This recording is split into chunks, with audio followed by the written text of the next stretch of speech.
पिछले 2 वर्षों से आप ये तमाशा देख रहे हैं। इमरान खान की जमात पर करप्शन के इल्जामात, इमरान खान के ऊपर 300 शायद मुकदमात, और फिर गवाहों को खड़ा करके और प्रोसिक्यूशन अपनी मर्जी की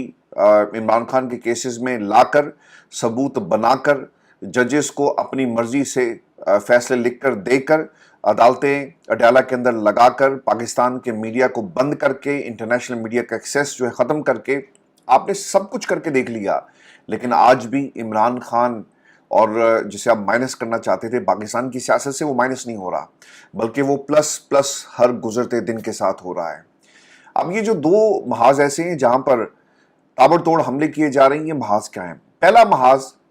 ऐसी प्रॉक्सिस के जरिए आप हमलावर हुए जो खानदान के लोगों को निशाना बना रहे हैं, शेर अफजल मरवत हो या फिर पार्टी के अंदर वो लोग जिनका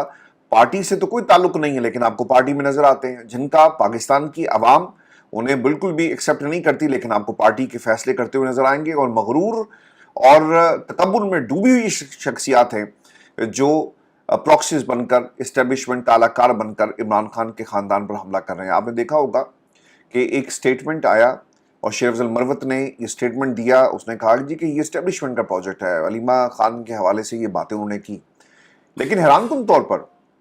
कुछ रोज पहले ये खबर भी आई कि पार्टी के अंदर ये बातचीत हो रही है कि हमने शेर अफजल मरवत को वापस पार्टी के अंदर लेना है, और इस पर कोशिशें शुरू हो गई। असद कैसर और जो पार्टी के दीगर लोग जो इस वक्त बच गए हैं बाहर, जो ऐवान के अंदर नहीं है, उनके हवाले से बहुत सारी स्टेटमेंट सामने सुनी। तो कहते कि जनाब ये सारी स्टेटमेंट्स जो हैं वो जाली हैं, हमने कभी भी शेर अफजल मरवत को पार्टी में लेने की बात नहीं की। पार्टी के अंदर लोग ऐसे मौजूद हैं जो अलीमा खान खानदान के ऊपर और इमरान खान की बहनों पर हमला कर रहे हैं। और शेर अफजल मरवत ने जो अल्फाज इस्तेमाल किए व्यूअर्स मैं आपके साथ शेयर कर देता हूं, और इस पर रिएक्शन सलमान कमराजा का भी आया। सलमान कमराजा वर्सेस शेर अफजल मरवत, ये लड़ाई काफ़ी अरसे से चल रही है, और फिर इन्हीं के कहने पर, और जो वैसे इनके कहने पर क्या होना था, ये तो सिर्फ रिपोर्ट कर रहे थे, शेर अफजल मरवत खुद वजह बने, उनके इस्टेब्लिशमेंट से ताल्लुकात वजह बने, और ख़ानदान के लोगों पर जो तनकीद कर रहे थे ये वजह बनी कि उन्हें पार्टी से निकाल दिया गया। पाकिस्तान तहरीक इंसाफ के अरकान का कहना था कि शेर अफजल मरवत का मौक़िफ़ भी सुना जाना चाहिए। असद कैसर, ये मैं आपको पुराना एपिसोड बता रहा हूँ कि उस पार्टी के इजलास में क्या हुआ। शहरियार अफरीदी ने शेर अफजल मरवत की वापसी पर मौक़िफ़ पेश किया, निसार जट ने भी तायद की। तो यार फिर ये ज़रूर कौम को बता दें